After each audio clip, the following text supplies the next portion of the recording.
आयाम देने वाले तथागत बुद्ध को, साथ ही भारत के भाग्य विधाता हम सबके सब कुछ सर्वश्री बाबा साहब डॉक्टर भीमराव अम्बेडकर को नमन करते हुए आप सभी धर्म बंधुओं को नमो बुद्धाय जय भीम कहता हूँ।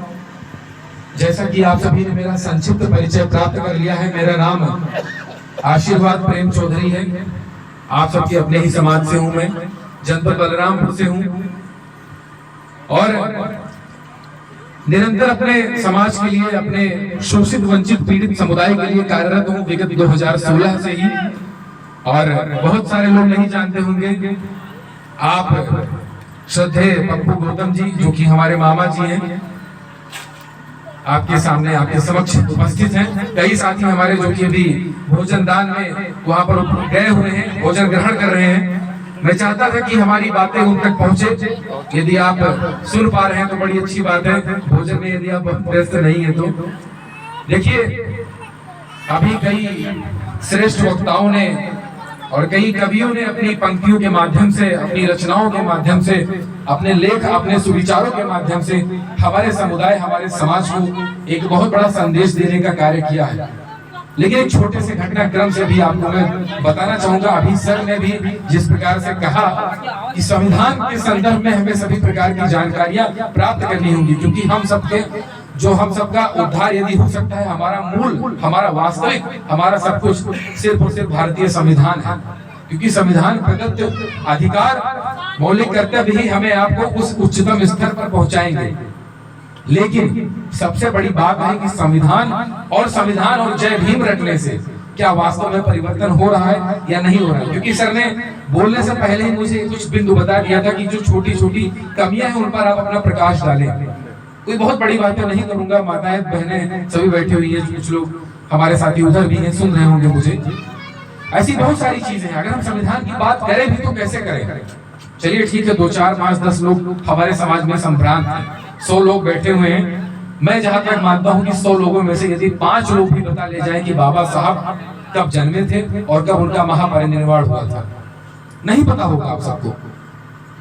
आप सबसे पूछ लिया जाए कि उन्होंने इकोनॉमिक्स से पीएचडी कहां किया, आपको नहीं पता है। जय भीम का नारा सबसे पहले किस महापुरुष ने दिया, नहीं पता है। अभी आपके सामने बहुत कहते हैं कि ठीक है, सामंतवादी लोग हैं, मनवादी लोग हैं, ठीक है, अच्छी बात है। आप उनसे यदि तर्क करने लगे तो क्या आप में ये साहस है, ये क्षमता है, आप उतने योग्य हैं कि आप उनके तर्क का उत्तर दे पाएंगे? तो संविधान तो बहुत ऊंची बात हो गई। संविधान तक पहुंचने से पहले हमें जो हमारा मूल, जो हमारा बेसिक जो एजुकेशन है, उसको हमें ग्रहण करना होगा। आज हमारे समाज के पतन का सबसे बड़ा कारण शिक्षा ही है। अभी आपने देखा, मैं किसी पर आरोप प्रत्यारोप नहीं कर रहा हूं, हमारे सभी लोग अपने भाई हैं। सदियों से त्रिशूल पंचशील हो रहा है, बताया जा रहा है मदिरा पान और नशा, ये सारी चीजें हानिकारक हैं। अभी मैंने सुना कि कुछ लोग मदिरा का सेवन किए हुए थे, आपस में लड़ रहे थे। ये लड़ने वाले कोई और नहीं है, ये अपने ही लोग हैं। बाहर से लड़ाई तो दूर की बात है, पहले आपस में ही ये युद्ध कर रहे हैं और यही हमारे समाज को खोखला करने का कार्य कर रहा है। ठीक है, कार्यक्रम हो रहा है, यहाँ पर हमारे सर भी हैं बहुजन साहित्य केंद्र के, जो कि बहुत सक्रिय हैं। इनसे मैं बहुत कुछ सीखता हूँ, फेसबुक पे इनसे जुड़ा हूँ, इनसे मैं बहुत कुछ सीखता हूँ। ये भी लगातार कार्य कर रहे हैं समाज के लिए। इस गांव में भी मैं दूसरी बार आया हूँ, पिछली बार आया था तो लोग मुझे नहीं जानते हैं, कोई ऐसा कार्यक्रम भी नहीं था। लेकिन इस कार्यक्रम से क्या सीख मिल रही है कि विगत कुछ वर्षों से जब से ये हो रहा है, क्या सीखा हमारे समाज ने, ये हमारा मूल उद्देश्य होना चाहिए। बहुत बड़ा पंडाल लगा दें, दूर दूर से वक्ता बुला लें, बढ़िया चल रहा है, संगीतमय कार्यक्रम है, बढ़िया अच्छे वक्ता अपने विचारों को प्रस्तुत कर रहे हैं। लेकिन समाज ने उन सबसे क्या ग्रहण किया, क्या अडॉप्ट किया, क्या लिया, ये महत्वपूर्ण है। इस पर हमें अपना ध्यान केंद्रित करना है। आज बहुत सारी चीजें हैं, मैं बहुत सारी बातें करना चाहता हूँ, लेकिन अभी कुछ भी कहूंगा, कोई भी बातें करूंगा, आपके सर के ऊपर से बिल्कुल चला जाएगा।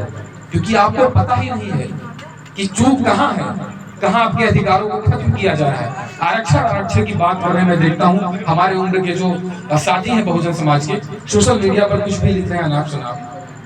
अरे ठीक है, पहले आप आरक्षण के विषय में जानकारी तो कीजिए। आरक्षण कैसे मिला, सर्वप्रथम बाबा साहब को आरक्षण किसने दिया, कौन वो महापुरुष थे, दलित समाज को कितना मिला है, पिछड़े समाज को कितना मिला है, कुछ अल्पसंख्यक समाज को भी मिल रहा है। कैसे मिल रहा है, कितने संशोधन हुए, आपको पूर्ण रूप से जानकारी होनी चाहिए। आज मैंने देखा, आज आईएएस, आईपीएस और आईएफएस, आईआरएस का रिजल्ट आया है, यूपीएससी का रिजल्ट आज घोषित हुआ है। उसमें दलितों पिछड़ों की संख्या बहुत कम है, ना क्या बराबर है, जबकि आपकी संख्या 85% है। उसके बाद ये दुर्दशा है, और ये दुर्दशा तब है जब देश को आजाद हुए 75 वर्ष से भी अधिक समय हो चुका है। तो ये बहुत छोटी और बहुत सूक्ष्म बात है कि चूक कहाँ हो रही है। लगातार कार्यक्रम आयोजित हो रहा है, सब कुछ है, अपने लोग सक्षम हो रहे हैं, 86 विधायक हैं दलित समाज के, कई सांसद हैं, कई मंत्री हैं, लेकिन इसको राजनीति से बिल्कुल ना जोड़ा जाए। जब से बहन जी का कार्यकाल समाप्त हुआ, बहुजन समाज बिल्कुल अस्त व्यस्त हो गया। खैर, ये अलग की चीजें हैं, लेकिन पूरी बातों का जो मूल, जो एक जगह पर आकर टिक जाता है, वो है मात्र शिक्षा। शिक्षा के बिना आप कुछ भी नहीं कर सकते हैं। और देश में एक जो माहौल बनाया जा रहा है दलितों पिछड़ों के लिए, तो यही माहौल बनाया जा रहा है कि इनको हर हाल में, किसी भी सूरत में इनको जाहिल बनाए रखना है। कि जाहिलियत जब रहेगी तो ऐसे ही आप लोग लड़ेंगे, और आपकी संख्या बहुत हो।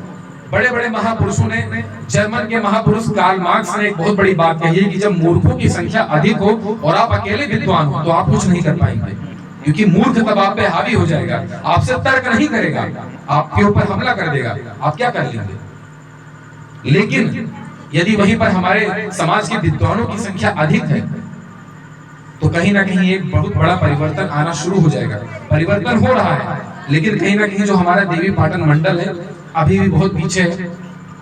तो ये सारी चीजें हैं। मैं चाहता हूं, मेरा व्यक्तिगत सुझाव है कि कुछ भी करने से पहले आप सभी लोग जो बेसिक एजुकेशन है, जो मूल शिक्षा है, मूल शिक्षा का तात्पर्य यहाँ पर जो छोटी छोटी चीजें हैं, जो शुरुआती चीजें हैं, उन पर हमें ध्यान केंद्रित करना है। उसके बिना कुछ भी संभव नहीं है। ना तो आप अपने संविधान को बचा पाएंगे, और ना आप अपने आरक्षण और संवैधानिक अधिकारों की लड़ाई लड़ पाएंगे। क्योंकि भैया आपको जब पता ही नहीं है, अभी मैं पूछ लूं, बहुत सारे लोग जय विज्ञान जय संविधान बताते हैं, मैं किसी से पूछ लूं कि अभी हाल ही में जो संविधान में जो संशोधन हुआ है वो किस चीज को लेकर हुआ, नहीं पता है। कितने अनुच्छेद हैं, नहीं पता है। कितनी अनुसूचियां हैं, कुछ नहीं पता है। कितने सालों में, कितने वर्षों में तैयार हुआ, संविधान सभा के 10 प्रमुख लोग कौन थे, कुछ भी नहीं पता है। बस यही है कि ये सोशल मीडिया का प्रभाव है। धीरे धीरे लोग जागरूक हो रहे हैं, कहीं देख लिया कि फलाने जय भीम बोल रहे हैं, जोश आ गया, बोलने लगे। लेकिन उससे भी अधिक महत्वपूर्ण बात यह है कि उस चीज की हमें पूर्ण जानकारी हो। अभी मैं मान लीजिए मैं मोटरसाइकिल चलाना जानता हूँ, ठीक है, मैं पढ़ा लिखा व्यक्ति हूँ, आप सभी लोग पढ़े लिखे व्यक्ति हैं। अभी मुझे तत्काल ट्रक चलाने के लिए कह दिया जाए, क्या होगा? दुर्घटना का मैं शिकार हो जाऊंगा। हो सकता है कुछ देर में उसकी स्टीयरिंग को संभाल ले जाऊंगा, लेकिन ये चीजें क्षण मात्र के लिए हैं।